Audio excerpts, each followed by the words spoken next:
Bonjour Fabrice Bonneau. Bonjour Jean-Philippe. Fabrice Bonneau, vous êtes le cofondateur d'Argon & Co, une société qui est aujourd'hui leader dans le domaine des opérations. C'est une société de 650 collaborateurs, présente un petit peu partout dans le monde, on peut dire ça maintenant. Comment va Argon & Co ? Écoutez Jean-Philippe, Argon & Co va plutôt bien. Effectivement, on a connu une croissance assez forte depuis plusieurs années. C'est vrai qu'Argon & Co est parti de la France, vous connaissez, mais maintenant la France c'est 250 consultants, donc c'est moins de la moitié du groupe.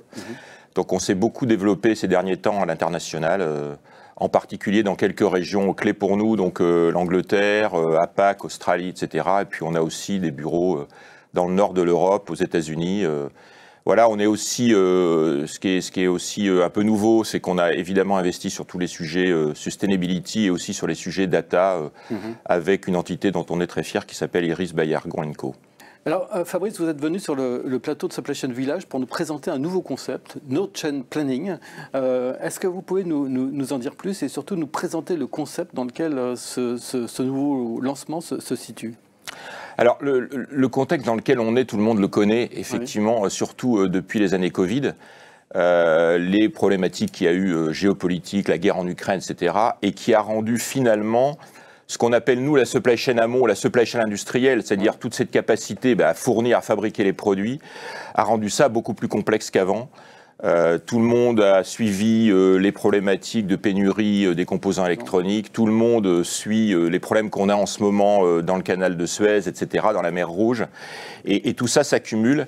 Et ce qui fait qu'aujourd'hui, la supply chain industrielle amont, la planification industrielle est devenue beaucoup plus complexe, beaucoup plus difficile, beaucoup plus pénurique. On a aujourd'hui des secteurs, je pense à la dermocosmétique, mais l'aéronautique, ça a toujours été un peu comme ça, mais la dermocosmétique aujourd'hui, qui perd du chiffre d'affaires parce que les approvisionnements sont compliqués, les fournisseurs sont pénuriques, il y a des problèmes de capacité, et ça c'est assez nouveau. D'accord. Alors le concept de chain planning, c'est destiné donc à répondre à cette problématique, à résoudre des problèmes d'incertitude par exemple ? Exactement. Donc, No Chain Planning, c'est un concept qui s'applique déjà à la supply chain industrielle. Donc, ce qu'on appelle la planification industrielle, donc tout ce qui se permet finalement aux industriels de planifier la production en fonction de la demande. Ce qu'on a constaté, et ça c'est valable depuis des années, c'est que le concept habituel de la supply chain, il y a le mot chaîne dedans, c'est que chacun finalement planifie en fonction de ce que lui demande le maillon aval. Et donc le maillon aval, lui, il a des contraintes qui propagent. Et tous ces maillons propagent les contraintes. Et quand elles deviennent vraiment très complexes, on se retrouve avec des situations où tous les gens qui ont fait de la supply chain le savent, ce qu'on appelle le bullwhip effect. Mais aussi, on perd finalement la vision de ce que voulait le client au départ. Plus on s'éloigne du client. Plus on s'éloigne du client, exactement, plus on perd cette vraie vision parce que chacun propage ses propres contraintes et on ne sait plus finalement quelle est la vraie demande et quelles sont les vraies priorités. Donc effectivement, l'idée simple, alors après on va la décliner, mais l'idée simple de notre chain planning, c'est de raccorder tout le monde à la vraie demande client. Quand on dit tout le monde, ça veut dire quoi ? Ça veut dire évidemment les planificateurs, mais aussi les approvisionneurs qui sont souvent assez loin, ou des gens qui sont internes mais qui fabriquent des composants, voire même des gens qui par exemple sont en charge de la qualité et qui doivent faire des tests, etc., et qui n'ont pas forcément eux non plus la vision de ce qu'est la vraie priorité. Donc le concept simple, c'est de raccorder tout le monde à la vraie demande client. Alors, il n'y a pas des APS déjà qui sont là pour planifier la demande ? Alors, effectivement, je ne suis pas en train de dire que soit les ERP, soit les APS font fi de la demande, etc. Mais effectivement, les APS, ils ont une philosophie qui est un peu différente, qui est de dire, je prends toutes les contraintes et puis j'essaye de les optimiser. Voilà, donc ça peut effectivement fonctionner, mais avant de prendre en compte toutes ces contraintes et de les optimiser, il faut voir réellement qu'est-ce qui fait que ça ne marche pas à tel endroit. Est-ce qu'il y a des contraintes qu'on peut lever par rapport à cette vraie demande? Qu'est-ce qu'on sait faire à l'instant T, etc. Alors c'est pour ça que dans notre chaîne planning, ça se traduit par deux deux éléments conceptuels, alors qui ne sont pas conceptuels, qui sont très concrets et très différents de ce que fournissent les APS. C'est deux informations. Une première information qui est finalement qu'est-ce que chacun doit faire. Donc ça paraît trivial, mais ça ne l'est pas en fait. Donc un approvisionneur, quelle commande il doit passer réellement en fonction de la demande que ça va servir, pas forcément en fonction de ce qu'on lui demande, mais en fonction de la vraie demande que ça doit servir. Donc c'est ce qu'on appelle le doit faire, et chacun doit avoir cette information. Et il y a une deuxième information qui évidemment est importante, c'est à tout moment qu'est-ce qu'on sait faire en fonction des contraintes de tout le monde. Donc à un moment je suis là, en fonction de ce que finalement je vais recevoir des fournisseurs, qu'est-ce que je sais faire réellement. Et ces deux signaux, il faut qu'on les ait en même temps, ce qui n'est pas le cas aujourd'hui. Ils sont mélangés, pas tout à fait bien calculés, etc. Et on n'a pas ces vraies informations. Donc ça, c'est des informations qu'on transmet à l'intérieur de l'entreprise, mais aussi à l'extérieur, c'est-à-dire dans le cadre d'une filière où il y a, par exemple, toute une arborescence de fournisseurs et de prestataires. Alors exactement, c'est-à-dire que un approvisionneur, quand il va passer une commande, il va passer une commande évidemment en fonction de ce qu'il doit faire. Donc il va passer une commande sur quelque chose qui sert un besoin dont on sait qu'il est réel, peu importe ce qu'on va faire en aval, mais si effectivement il y a un besoin réel pour dans 2 semaines et qu'on sait que le cycle de production il est pour dans 2 semaines, la commande qui doit être passée, elle doit être passée là, et on doit pouvoir mesurer, si cette commande n'arrive pas, l'impact que ça a sur effectivement le vrai chiffre d'affaires. Alors quel est le moteur de tout ça? Il y a de l'intelligence artificielle, j'imagine qu'il y a des développements informatiques importants. Alors effectivement, le concept paraît comme ça assez simple, mais ça nécessite un certain nombre de calculs. Donc ça, c'est la première chose, parce que ces fameux 2 signaux, c'est faire, doit faire, ils ne sont pas calculés naturellement dans les ERP, quels que soient les ERP, ils ne sont pas calculés naturellement dans les APS. Donc la première action, c'est d'aspirer toutes les données, parce qu'on a besoin de toutes les données pour faire ces calculs. On a besoin évidemment des nomenclatures, on a effectivement besoin des gammes, mais on a besoin de toutes les commandes qui sont passées, de tous les OF, on a besoin de l'état de la supply chain. À l'instant T, on absorbe toutes ces données et on fait ces calculs de doit faire, c'est faire. Ça paraît simple, mais c'est extrêmement combinatoire. Voilà, ça nécessite du calcul. Alors, je ne dis pas que c'est de l'intelligence artificielle, c'est vraiment des choses qu'on peut faire maintenant parce qu'on est capable de traiter des grandes capacités de données. Ce n'est pas de l'IA à proprement parler, il n'y a pas de machine learning. Alors, on peut réfléchir à en mettre pour évaluer l'incertitude des fournisseurs, etc. Mais c'est effectivement très tiré par les données. On pourrait imaginer, par exemple, qu'un APS intègre le concept dans son outil? Alors, bien entendu, d'ailleurs, c'est nous, au fond, c'est ce qu'on souhaiterait.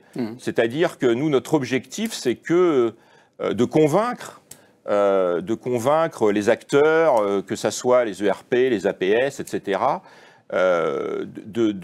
d'organiser la planification industrielle comme ça, d'intégrer ces concepts. Donc effectivement, tous ces gens-là ont les moyens de le faire.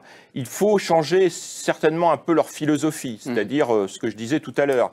Il faut qu'ils apprennent à se dire donnons les informations à tout le monde avant de vouloir faire de l'optimisation sous contrainte, avec ces 2 bons signaux.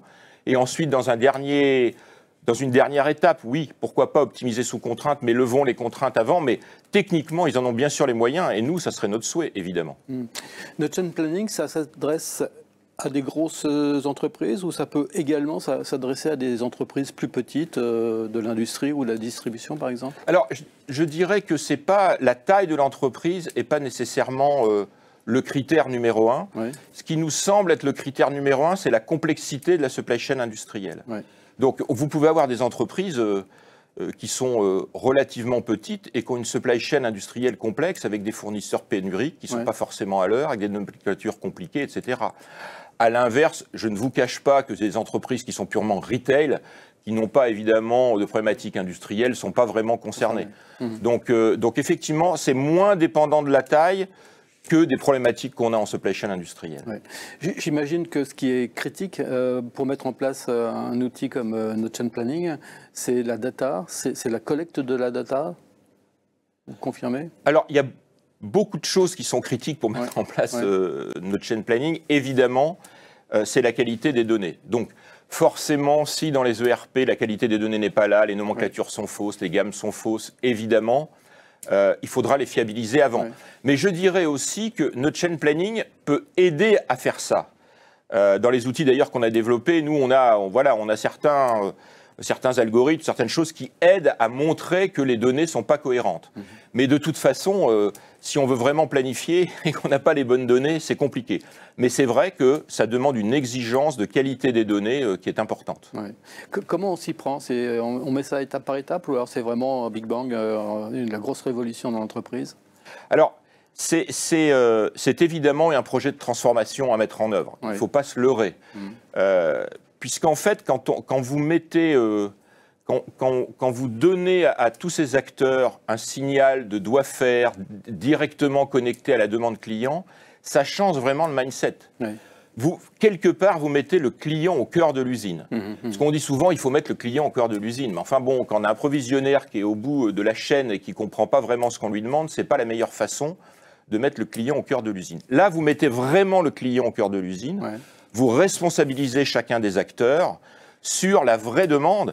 Et même dans le concept de chain planning, quand un approvisionneur, il ne va pas réussir à servir une commande, on lui dit, mais tu sais, si tu ne sers pas cette commande, tu es en train de faire perdre des centaines de milliers d'euros potentiellement à l'entreprise. Donc ça donne vraiment du sens. Mais évidemment, c'est un changement culturel important. C'est un changement sur les processus. Le PDP, on ne va pas le faire de la même façon, évidemment. Les approvisionnements, on ne les fait pas de la même façon. Donc, c'est un changement sur les process. Ça, c'est extrêmement clair. C'est évidemment un changement d'outil. Donc, c'est un projet de transformation. Une fois qu'on a dit ça, vous avez raison, Jean-Philippe, il ne faut pas que ça soit un Big Bang. Parce que les Big Bang, ça marche rarement, surtout dans ce contexte. Dans ce qu'on fait, c'est que, effectivement, il y a la qualité des données. Ça, c'est un prérequis.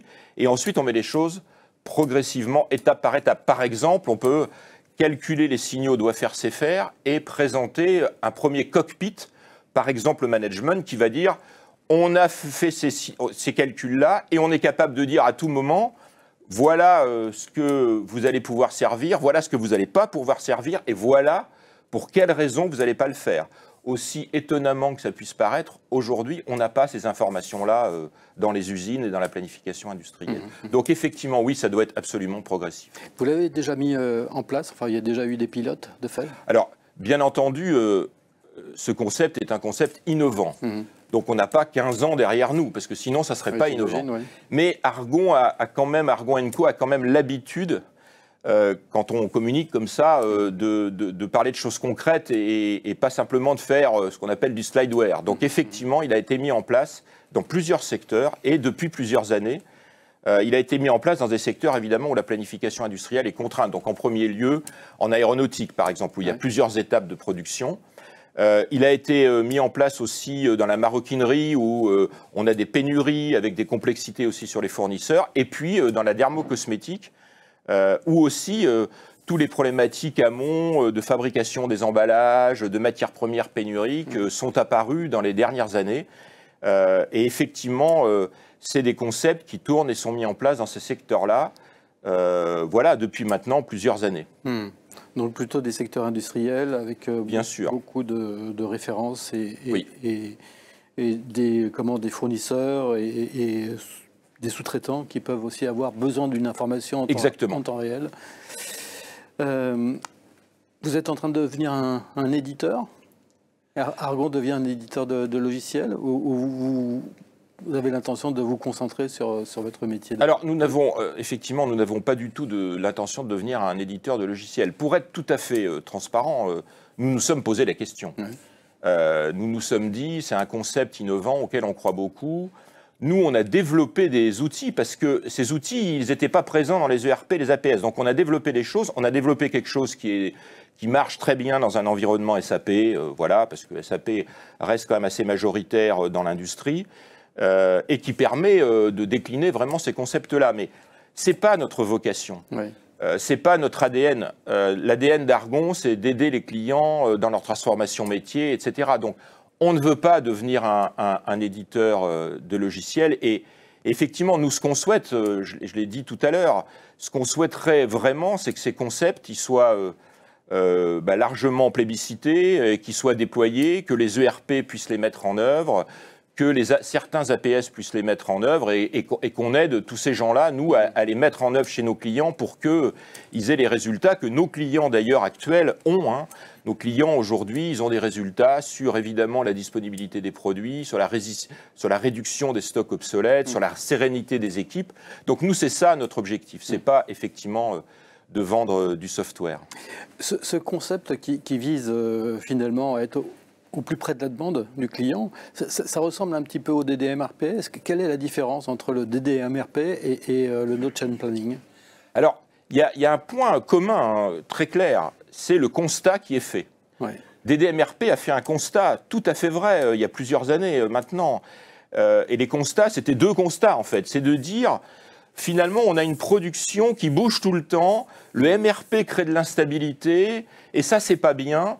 Et il crée de l'instabilité, pas forcément liée à la demande, mais à cet effet de bullwhip, et ça, c'est tout à fait vrai. C'est tout à fait vrai. Le deuxième constat du DDMRP aussi, c'était de dire que tout ça n'était pas très agile. Et ce qu'a fait le DDMRP, il n'a pas fait d'une node chain. Il a mis quelque part des ressorts entre les maillons. Il a mis des buffers entre les maillons. Il s'est dit, la façon de gérer cette instabilité, c'est de mettre des buffers entre les maillons. Et donc, ce concept, il a plutôt bien marché dans pas mal de cas. En particulier, nous, on le met en place sur la supply chain aval, par exemple. Ça marche plutôt bien.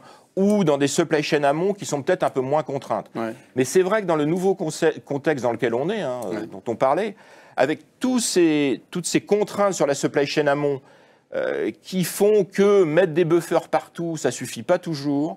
Et surtout, cet aval très volatile aussi, où on a besoin de gérer des priorités clients, où ça change tout le temps, etc.